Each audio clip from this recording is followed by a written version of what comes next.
राधे राधे बंधुओं, आइए सुनते हैं सुख सागर के प्रथम स्कंद का 19वां अध्याय, जिसमें अपनी मृत्यु अवश्य भावी जानकर परीक्षित का प्राण त्यागने के लिए तैयार होना, अनेक ऋषि मुनियों का परीक्षित के पास जाना और परीक्षित का श्री सुखदेव मुनि से भगवान की भक्ति के संबंध में पूछना। भक्तों, आप सभी का मेरे YouTube चैनल शिव परिवार में तहे दिल से स्वागत है। आइए सुनते हैं ये कथा। सूत जी कहते हैं कि इधर घर आकर राजा परीक्षित ने भी अपने किए हुए उस निंदक कर्म पर बड़ा पश्चाताप किया, परंतु अब वे करते ही क्या, मुनि पुत्र का शाप तो हो चुका था। वह अब किसी के मिटाने के मिटने वाला नहीं था। वे राजकाज से अत्यंत उदासीन हो विष्णु रूप श्री कृष्ण जी का ध्यान करते हुए अन्न जल को त्याग करके मरने के लिए गंगा जी के किनारे जा बैठे।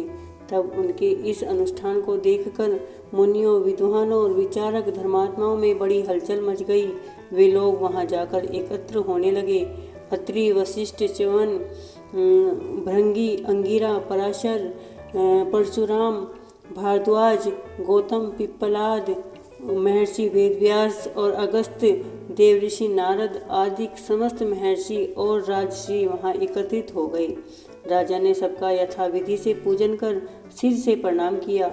जब वे सब ऋषि मुनि यथास्थान बैठ गए, तब राजा ने हाथ जोड़कर सबके आगे खड़े होकर कहा, हे मुनियों, आप सब दयालु और धर्मात्माओं के मध्य में आज अपने को इस प्रकार उपस्थित देखकर मुझे बड़ी प्रसन्नता हो रही है, क्योंकि आप सब धर्मात्मा ब्राह्मणों का चरण धोने से राजाओं के वंश का पाप दूर हो जाता है। ब्राह्मण ईश्वर रूप है, क्योंकि ब्राह्मण के शाप से ही अब मुझे शीघ्र ही तक्षक नाग काटने वाला है। सो अब आप सब ब्राह्मण और यह गंगा देवी मुझे अपनी शरण में रखें। परंतु हे ऋषियों, अब मेरी यह प्रार्थना है कि मैं जिस जिस जन्म में उत्पन्न होऊं, उसमें सब कहीं विष्णु भगवान के चरणों में ही मेरी दृढ़ भक्ति होवे। इस प्रकार सब उपस्थित ब्राह्मण वृंद को सिर झुकाकर हाथ जोड़ प्रणाम करते हुए राजा एक कुशा का आसन लेकर गंगा जी के तट पर उत्तर मुख करके बैठ गए। तब उनको इस प्रकार अन्न जल त्याग करके बैठे हुए देखकर आकाश से देवताओं ने फूल बरसाए। उपस्थित महर्षियों ने भी राजा की बहुत प्रशंसा करके कहा, हम सब लोग तब तक यहीं बैठे रहेंगे जब तक राजा शरीर त्याग करके शोक मोह से रहित न हो, अपने उत्तम लोक को न चले जावे।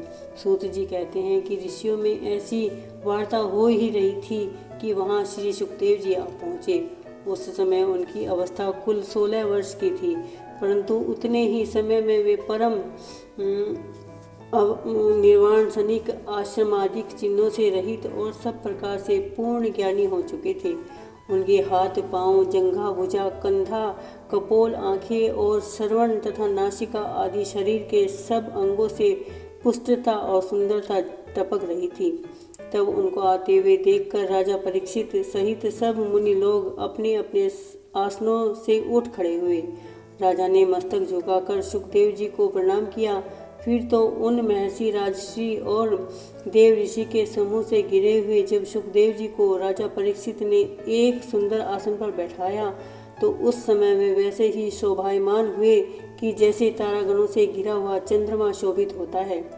तब उन शांत और तीक्ष्ण बुद्धि वाले सुखदेव मुनि के निकट जाकर राजा परीक्षित ने हाथ जोड़कर मस्तक नवाकर मृदु शब्दों से कहा, हे ब्राह्मण, आज आपका दर्शन करके मैं बड़ा भाग्यशाली हुआ हूँ। हमारा अहोभाग्य है जो आज आप लोगों ने दया करके मुझ मरने वाले को अतिथि रूप में दर्शन दिया है। हे महायोगेश्वर, आज आपके निकट होने से मेरे सब पाप वैसे ही नष्ट हो गए हैं जैसे विष्णु जी के निकट पहुँचते ही देखते नाश हो जाते हैं। इससे ज्ञात होता है कि आज पांडु पुत्रों के प्यारे भगवान श्री कृष्ण जी मुझ पर अवश्य ही प्रसन्न हैं। अन्यथा वह आप जिसकी गति को कोई आज तक नहीं जान सकता और कोई भविष्य में भी नहीं जानने वाला है, सो आप आज मुझ मरने वाले से वर मांगो, ऐसा क्यों कहते हैं? आप योगियों के उत्तम गुरु और सब सिद्धियों के देने वाले हैं। अतः हे प्रभु, मैं मृत्यु के निकट पहुंचा हुआ व्यक्ति आपसे यह पूछता हूँ कि इस संसार में आकर मनुष्यों को जप, श्रवण, कीर्तन, स्मरण और भजन क्या करना चाहिए और क्या नहीं। इसमें जो कर्तव्य हो सो आप निश्चय रूप से मुझे बतलाइए। इस प्रकार प्रश्न करके परीक्षित श्री सुखदेव जी के चरणों में गिर पड़ा। बोलो श्री कृष्ण भगवान की।